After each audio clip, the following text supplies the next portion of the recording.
Welcome to the Lighthouse Financial Advisors Money Over 50 podcast with Dallas Davison and Michael Hogue. This information is general in nature and does not take into account your objectives, financial situation or needs. Therefore, you should consider whether the information is appropriate for you and your personal circumstances. If you require personal advice, please contact Lighthouse Financial Advisors. Here are your hosts, Dallas Davison and Michael Hogue.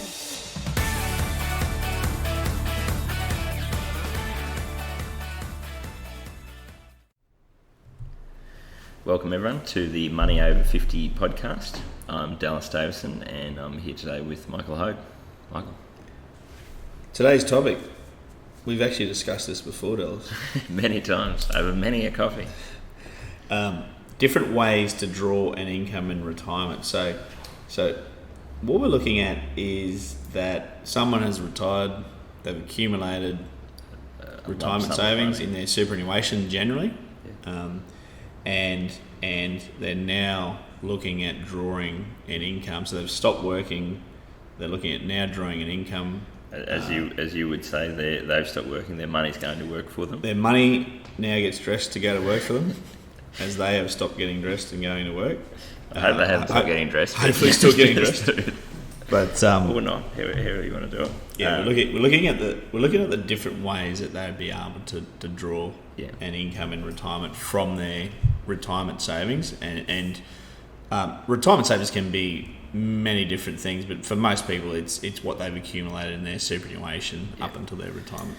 And if they haven't accumulated in their super, generally a part of our strategy would be to get some of that money outside of super into super, as it tends to be a tax advantage environment. But I guess to scope this out and look at what is it exactly we're looking at today, as a thought experiment, we're just going to assume that you've got $1 million in retirement savings. You have no other sources of retirement income. Disregard any Centrelink, disregard any desire to leave money to the kids, any work, anything like that. So we're not going to necessarily get into the nuts and bolts of Monte Carlo stimulations and likelihood of achieving the result you want and likelihood of failure and all those sorts of things. But it's more just about what we want to talk about is some of the different, I guess, rules-based approaches to drawing down an income in retirement. And that's, I guess, the first point that I'd make there is that this is again a problem or an issue that most people probably don't think about. If you said to someone, hey, your retirement target is to get $1 million together and get that saved. If you then said, well, then you have the problem of how do you draw that out and how much can you draw each year, you kind of would think, well, I've got the $1 million, so I've got it covered, And this is sort of a bit of a hangover from when you're a kid and $1 million seems like a huge amount of money and that you could never burn through it. But as we see over a sort of a 30-year retirement time frame, which is what we normally look at, cost of living goes up every year, sort of normally by a few percent. And so not only do you need to be able to have your retirement savings produce enough of a return or enough income to be able to fund your lifestyle in that first year and fund that amount every year for 30 years, it actually needs to fund a rising cost of living over time. So yeah, that's a good point. And one of the assumptions that we'll make for today is that the minimum that you would require to live off is $50,000 per year net of tax,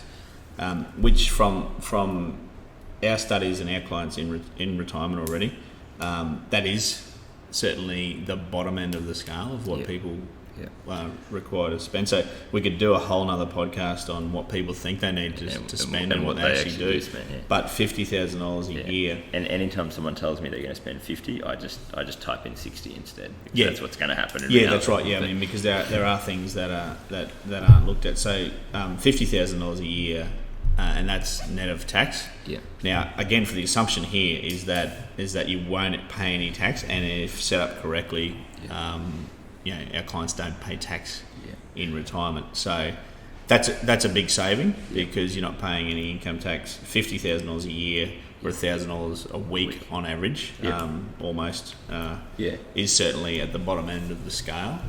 Look, a couple that owns their own home before they leave that, they fully own their own home before they leave that house, in terms of insurances and rates and all those types of things, and food, they're looking at spending somewhere at about $25,000 to $30,000 a year. So if you add $20,000 onto that to get you to $50,000 for travel and any types of entertainment, then it's still the bottom end of the scale of what someone would need to draw. And that's kind of why we've used it as the example, is that both, I guess 50,000 is the lower end of the scale there, and if someone was to say to me, I do want $50,000 a year, I would say that $1 million is probably the minimum amount they can have in retirement savings. So we normally work on, as a rough guideline, that you want about 20 times that first year's income. So if you want $50,000 a year and you don't want to run out of money, you probably need $1 million. If you want $60,000 a year, you probably need about $1.2 million. But, just for this, I guess we could go into the weeds a lot with all those different areas of that, and we will at various times. But I guess the main thought experiment that we want to leave people with today is there's a few different options or a few different approaches to how to work out how much you can spend each year when you're retired. So I'll go through just to list, I guess, the three that we'll discuss in a bit more detail. You could look at it as a fixed dollar amount. So that's number one. Number one is to take $50,000 a year, indexed to inflation, and say that's the amount of money that I'm going to take out every year. I don't care what my retirement savings balance does every year. The second option is to do a fixed percentage withdrawal. So that's number two, would be to say I'm going to pick a percentage of my retirement savings, I'm going to draw that amount out, and I'm going to spend it every year. And the third option is what we'd call a floor and ceiling approach, or basically where you adjust your spending in line with the balance of your retirement savings over time. So we'll go through each of these in more detail. But as we're talking about this, the reason we've debated this in great detail is that there isn't really no right or wrong answer here. It's not, I can do the big reveal in advance. It's not going to get to the end, I'm going to say you should pick two or three or one even.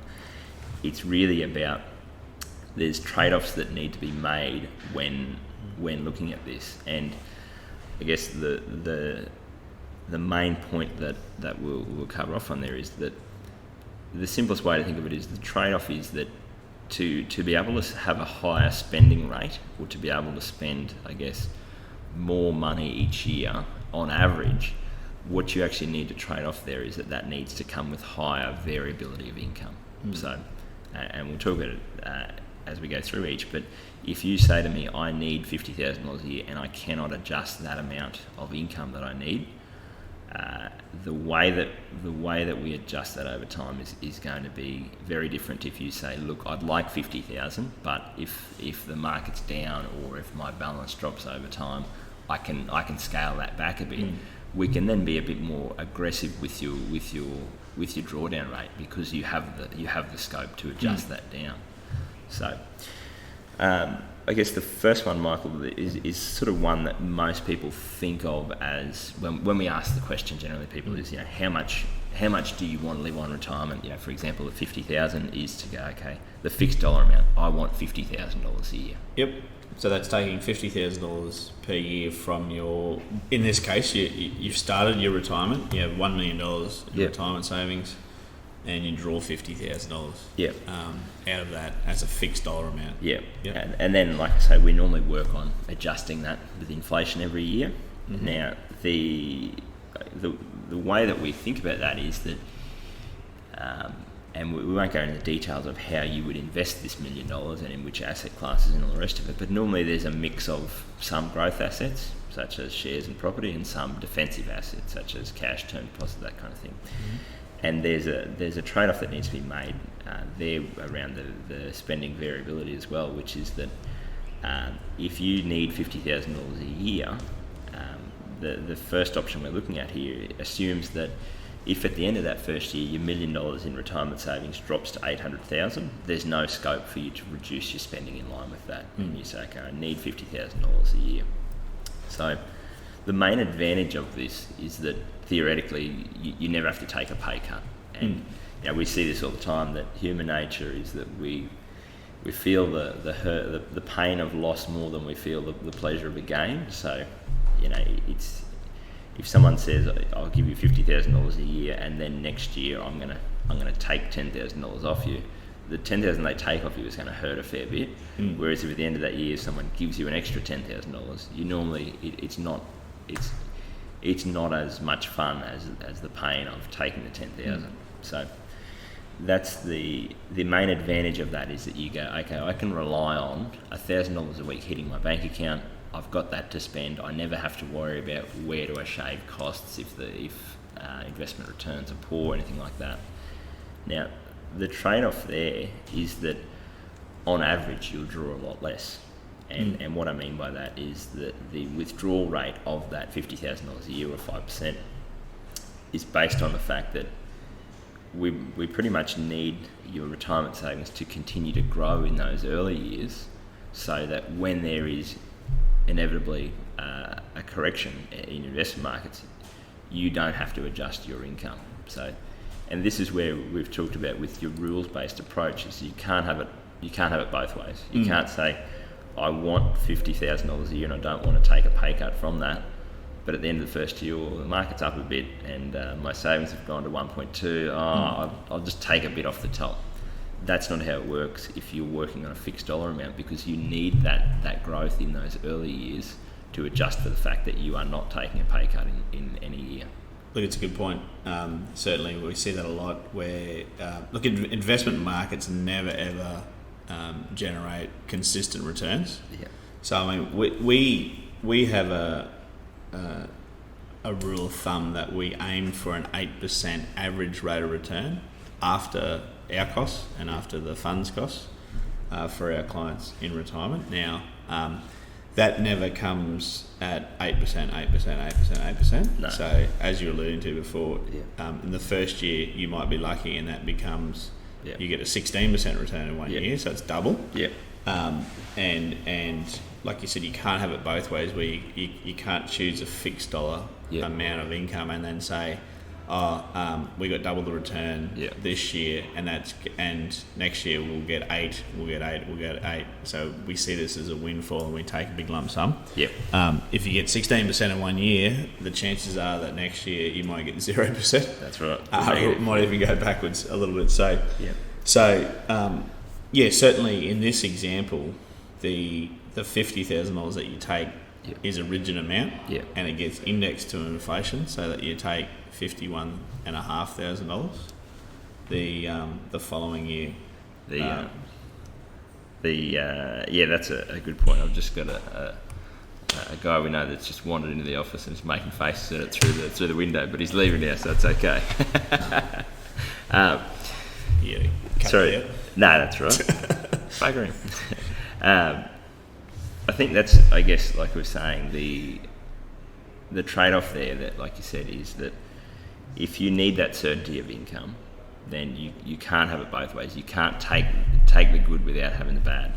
So the second option is if you do want that upside and you're willing to take a bit of the downside, is that. Sorry, just go back to the fixed dollar amount. So one of the disadvantages there is that you will, like you said, you can draw a lot less. Yeah. So we have a saying here: take 5 from 8. Yeah. So take 5% of your, in this case, $50,000 on $1 million. You're taking a 5% income draw. Yeah. And ideally, if we get that 8% rate of return, what that means is that you've taken only some of the return of your retirement savings, so that, and if you achieve that 8% rate of return, your million grows to $1,080,000. Yep. You take $50,000, so you actually start year 2 with more than you started in year 1. That's a good point. Sorry, I think we skipped past that in terms of your retirement savings growing. That's not magic. That's not just if you get a good run in those early years. We actually have to budget for that. We have to budget for, if you are taking a rigid amount or a set amount of dollars every year, you need to have that retirement savings balance growing in those early years, and that's exactly what you're saying. We need to be striving for a higher rate of return than the percentage that you're taking out, and it needs to actually be a fair bit more, because as you said, you might get a good return, and then the next year it's likely to be down. So it's not only do you have to take 5% out of 8%, you have to take 5% out of an average rate of return of 8%, which might be 16% and then 0 or negative in that year. So that's, I guess, a good point there, which we probably glossed over, that is to say that the reason that on average you have to draw less is because we actually need to let your retirement savings grow to be able to allow for that. Now, I just want to point out also that there is behind the scenes, there's the rate of return. And in this example, we've used 8% because that's generally the target that we aim for our clients in retirement. So the rate of return on their money, certainly not guaranteed, and certainly not as simple as just putting your money into the standard investment option of your superannuation fund. And expecting that to come out. So if you're only, and there is a push with, I'm digressing a little bit here, but there's a push with many industry super funds, if you haven't selected an investment option or investment options in there, to move you into, as you get older and approach retirement, to move you into less volatile investment strategies. Now, with that lower volatility comes lower average returns as well. So that's a really good point. If you're entering retirement thinking I can take $50,000 a year from my $1 million and I can just achieve an 8% rate of return, certainly not guaranteed, and you need to look a lot more closely at that. So if you're only to get a 3% rate of return, you start to go backwards from day one. So basically, you have your $1 to million adjust that in line with it. So if you were to say I'm going to invest in such a way that I'm only going to get a 5% return, well then the rule would be take 3 from 5, for example. Say, okay, well I need to adjust my spending in line with the return that I'm going to get. That's a good point. Because if you are only getting the 3% rate of return, in this example, your money runs out in somewhere in the 10th or 11th year of your retirement, because what happens, 3% on $1 million, your $1 million grows to $1,030,000. You take $50,000, but you start year 2 with only $980,000. Now, same 3% return flows through to a lower dollar return because it's 3% on $980,000, and at the same time, you're drawing a higher income of $51,500 to combat inflation. So what you have there is, over the next 10 or so years, your income's going up, but your dollar returns are coming down because you're drawing more than the return. So you run out of money really, really quickly. It's basically the opposite of paying off a loan, effectively, where in those early years, all of your loan repayment is going towards interest and not much is going towards the principal, and then in later years you get the opposite of that. So that's exactly right, is that we're using this, the 8% return as just a thought experiment here, but that's kind of why another component of, like I say, when you've got your $1 million saved for retirement, it's not as easy as just going, okay, well, we've got the mill, now we're done. That's just the beginning. You really have to make sure that $1 million is working as hard as possible, and that the return that you're going to get on that money is actually going to allow you to draw the income in the amount and the I guess the under the rules that you've set at the beginning. So number 2, so number 1 was fixed dollar amount. Number 2, fixed percentage withdrawals. So this is probably I would say the more exciting one if you're the one spending the money. It's a bit more of a gamble every year. So, in this case, you might say, I've got $1 million in retirement savings. I'm going to spend 6% of that balance every year. So, start of the year rolls around. You say, I've got $1 million. Great. I've got $60,000 to spend. So you spend that much. Now, the reason you can take a higher amount as a percentage is that you have to take a pay cut if investment returns are not great. So, in that case, at the end of that year, after you've taken your 60,000, if you've got a really good return and your $1 million has grown to $1.2 million even after taking your 60,000 out, that's great, because next year it means you've got $1.2 million. You can take 6% of that. You can take $72,000 in that second year and spend that. Look, I like this one because it's dynamic. So what you want to do is when markets drop, you actually do want to squeeze down how much income you draw. Yep. I mean, no one wants to be selling. If what you're invested into has fallen by 20% temporarily, yep, then ideally you want to be taking out less, because you don't want to be selling any of those assets at that lower percentage fall. So the fixed percentage withdrawal will give you a higher average amount. I mean, it'll give you a dynamic. It'll do that dynamically. So as the value of your funds drop or rise, a percentage of retirement savings, in this case 6%, will automatically rise or lower the dollar amount of income that you're taking. And I mean it's a good one from that point of view. Theoretically, you can never run out of money during this one, because if you did set that percentage at 6%, and even if you're only able to average a rate of return of 5% a year or 4% a year, you're taking 6% from a declining balance. But you're taking your money never runs out theoretically. You're living off less income in the later years of your retirement. But certainly, and that's not exactly running out of the money. point. The in that second year, so we've talked about the fun stuff of the good side of if the market jumps and you go from spending $60,000 a year to $72,000 now. If it goes the other way, and at the end of that year you've got $800,000 left in your retirement savings, you have to take an immediate pay cut to $48,000. So you've basically got to go from spending $60,000 a year to $48,000 a year. And this sort of ties into what we were talking about before, where for some people that's not a concern. So, and we've talked about this ourselves, is that you tend to spend what you have. So if there's an amount of, if you're comfortable adjusting your spending in line with the amount of money that's hitting your bank account every week or every month, it's not a big concern, because you just go, okay, well, last year I had more money, I went on a big overseas holiday, or I went out for dinner 2 nights a week. Well, this year things have taken a bit of a turn, I don't have that level of income.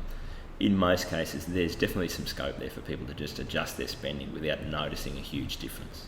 Yeah, so certainly one of those adjustments is we talk to people and say to them, if you're choosing this method, and even if you're choosing the fixed dollar amount, as in the event that markets have fallen, I always tell my clients, look, just defer any non-necessary expenditure. So, for example, if your house needs a paint and you were going to paint it, but the markets have just fallen by 20%, so that your $1 million temporarily is only worth $800,000. Look, we know markets recover. So we know that if not next year, the year after, it'll be back to $1 million and then grow from there. Generally, if you diversified enough, certainly no guarantee on the time frame when it will come back. But if your house needs a paint at some stage, just defer it. Like you just defer that until a couple of years down the road when your funds have increased. Look, a drop in markets, not always, but oftentimes coincides with a downturn in your economy as well. So anytime there's a downturn in the economy, what you usually find is that working people, they tighten their belt at the same time. So there's argument to say that if you're retired, you should be tightening your belt in line with what working people would do at the same time as well. And the other one that I like with the fixed percentage withdrawals, look, it actually ticks the box from a legislation point of view. So if you're retiring at age 65 and you move your superannuation into an account-based pension, which for another topic we'll talk about that, but certainly that suits most people because the earnings are tax-free and the income that you draw from that is tax-free. You're actually mandated to take at least 5%, so a minimum of 5% from age 65 to 65. So if you choose the percentage option, it ticks the box from that point of view as well. Yeah, that's right. So I guess so there's a couple of different advantages of that, as you say, that fixed percentage withdrawal. Other than the legislative one, the main advantage being there is that just on average you can draw much more. Like we were saying, is that if someone was to say with that $1 million, I don't want to ever take a pay cut, I'd be strongly recommending against them taking any more than $50,000 a year. If they said I'm happy to roll the dice and just take that fixed percentage amount every year, they could quite comfortably take 6% a year, because, as you say, they just have to adjust their spending in line with the balance if that was to drop temporarily. So so a good advantage there is that you do get to, there is scope to set your income at a higher percentage. So in the fixed dollar amount, $50,000, we would not advocate going over 5% of your opening balance, so $50,000 on $1 million. With the fixed percentage withdrawals, you can go a little bit higher to say 6%, which is $60,000. At least in the first year. Obviously, beyond that period of time, it's whatever the balance becomes. But I mean, you've lived a better lifestyle, certainly at least in that first year, by drawing a little bit extra money. Ties a bit into a lot of the discussion around this, is that it's about thinking not only around how much do you want to spend, but when do you want to spend that as well. Is that for most people in your early years of retirement, that's when people want to travel and do fun things and be a bit more active and out there and probably spending more money. So you might make the decision that I want to spend more. I'll take the percentage amount, because if I don't get a good sequence of returns and I have to take a pay cut at some stage in the future, I'm just hopeful that will be far enough in the future that I'm ready to adjust my lifestyle anyway. Yep. The main disadvantage, I guess, of that is, like I say before, it seems like a bit of a no-brainer if you say to someone, do you want $50,000 a year or $60,000 a year? But as I said, human nature is such that we tend to feel the pain of loss much more than the pleasure of gain. So, like I say, your spending being able to go from $60,000 a year to $72,000 a year, that might be fun, and you stay at nicer hotels when you travel, or you spend a bit more on dining out or something like that. But going from $60,000 a year to $48,000 a year, in some cases it probably hurts. It almost hurts more than if you just started with $50,000 a year, because that's what you're used to. So the main disadvantage of the fixed percentage withdrawals is that I guess there's two parts to it. Is that if you get a poor sequence of returns and you start to chew into the capital base in those early years, you may only be able to take a reduced amount over time.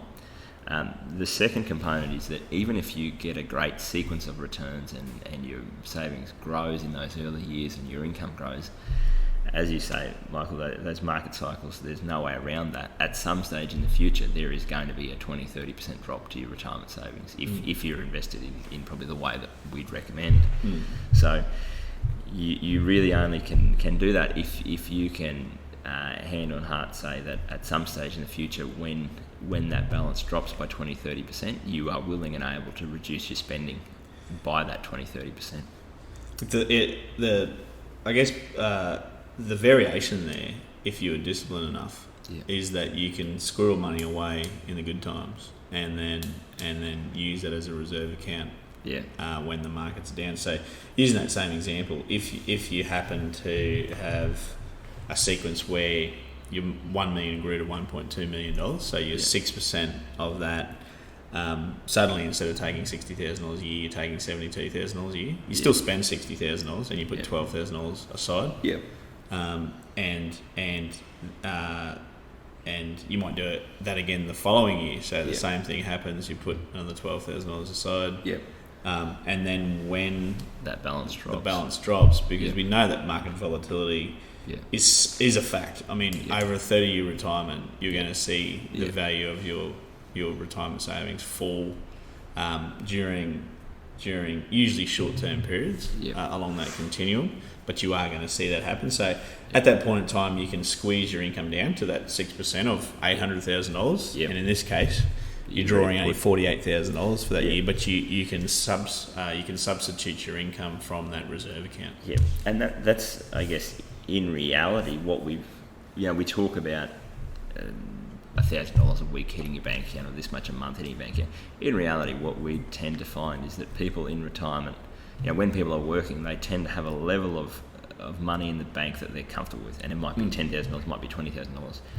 In reality, the same thing applies when people are retired, is that even if we said you can spend all of this money every week, people don't tend to feel comfortable unless they have a bit of a buffer built up there. So, that's a good point, is that that's a way to also try and minimise the effects of the swings in that income, is to I guess take advantage of some of the upside, but not necessarily spend the whole amount.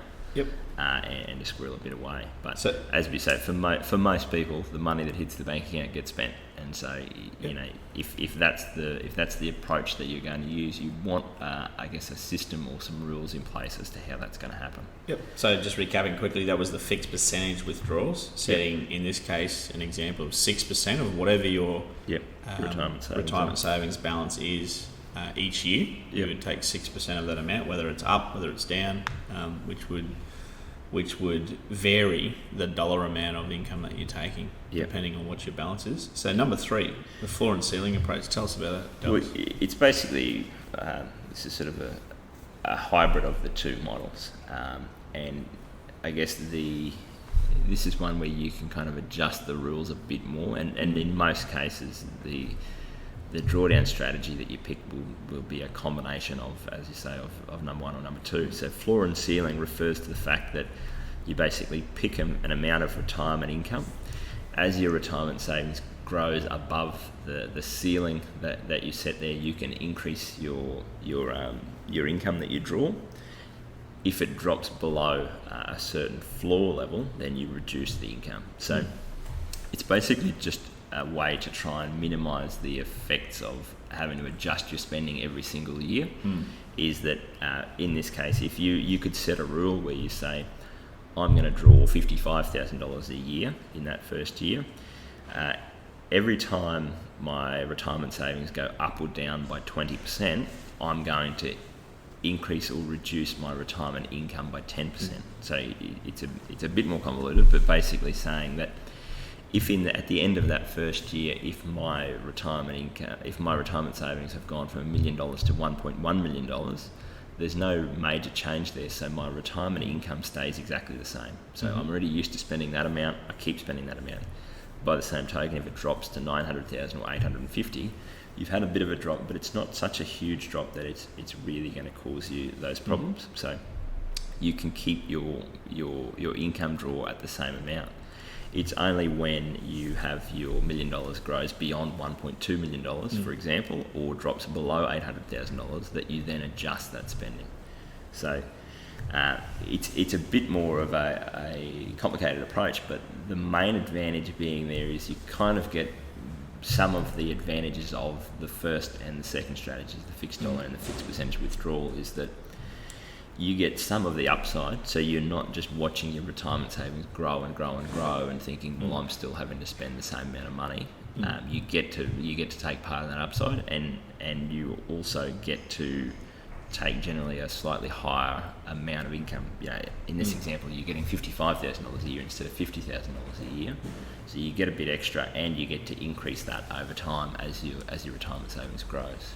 And it may only be a short-term adjustment. We talk about salary taken as an annual amount here, so we say $55,000 per annum. But I mean, in reality, most people divide that by 12 and take a monthly draw. Yep. So, look, a fall of 20%.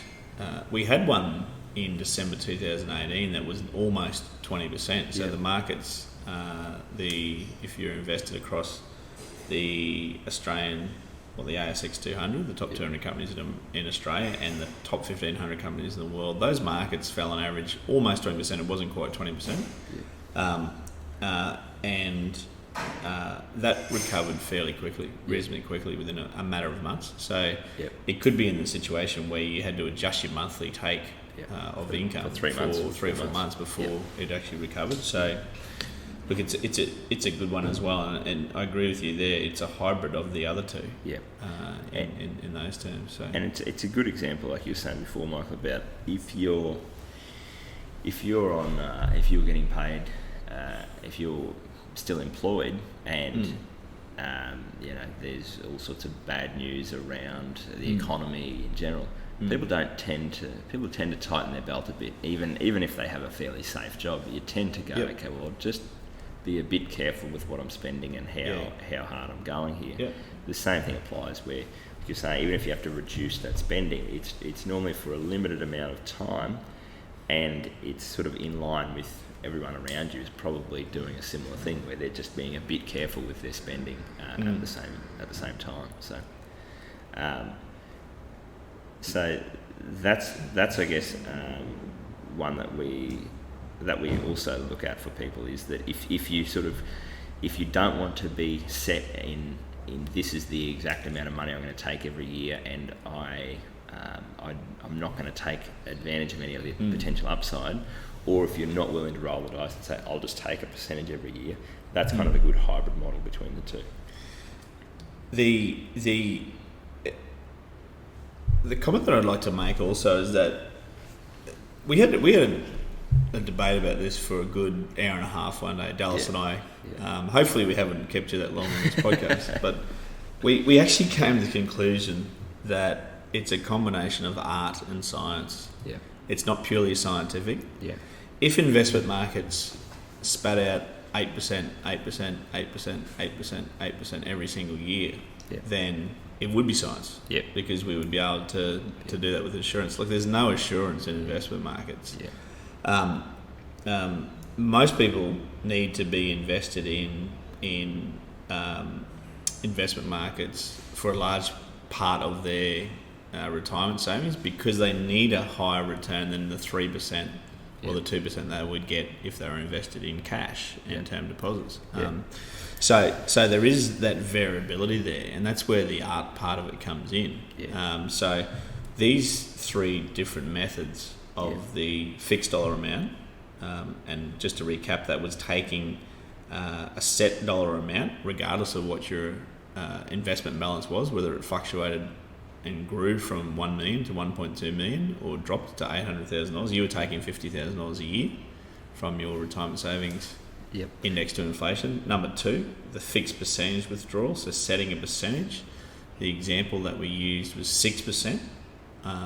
So whatever the balance of your retirement savings was at the start of the year, you would take 6% of that amount. So obviously when your retirement savings grew, 6% of 1.2 million was $72,000. If they fell to $800,000, 6% of that was $48,000.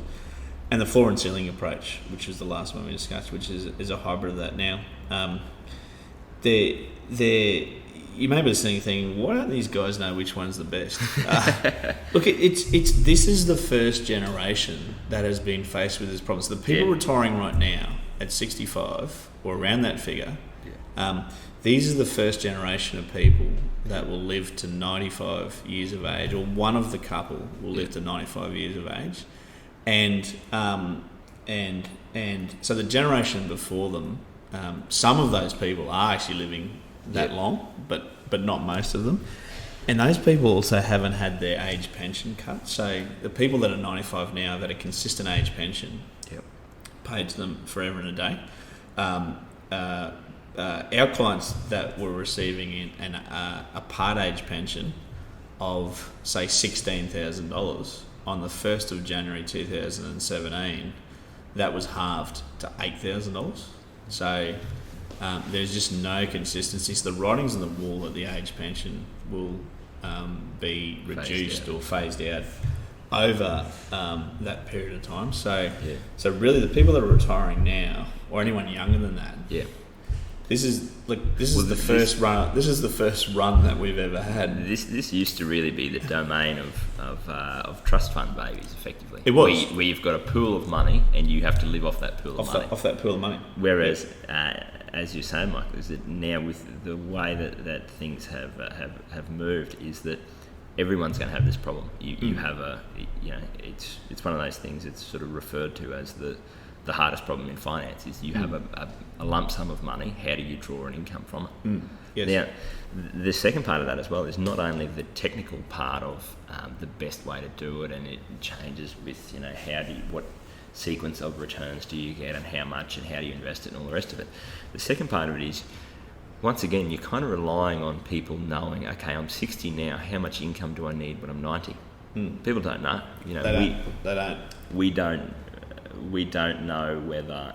So there's I guess that part of it is that we don't know how much income we are going to need as we get older.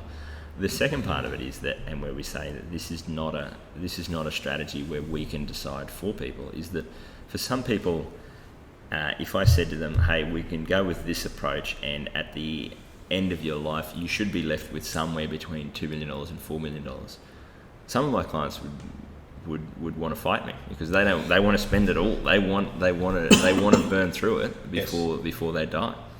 And by the same token, some of my other clients, that if I said to them, hey, we can do it this way and you've got a 90% chance of not running out of money, but you might run out in your later years, the same thing, they would not be happy about that. And for those people, it's more important to never run out of money and to be able to hand something over to their kids. Good point, really good point. So there's a big difference there in people's attitudes. Yeah. So and that's, I guess, what we sort of want to talk about this today is that as we sometimes do in this podcast, we've talked about this for 40 minutes and we haven't actually given a concrete answer. But it's something that when we talk about, someone comes in and we say, what are your retirement goals? They don't tend to know. And then when we're talking about how much money do you want to live on, that really is, it has to be a part of that conversation of what's the retirement target we're shooting for, is how do you want to spend your money in retirement? How do you want to draw an income? Can you take that variable income to be able to get a higher average income? Are you more focused on, I don't want to ever take a pay cut? Yeah. All those things need to be taken into account leading up to, well before you reach, I guess, what we'd consider your retirement target.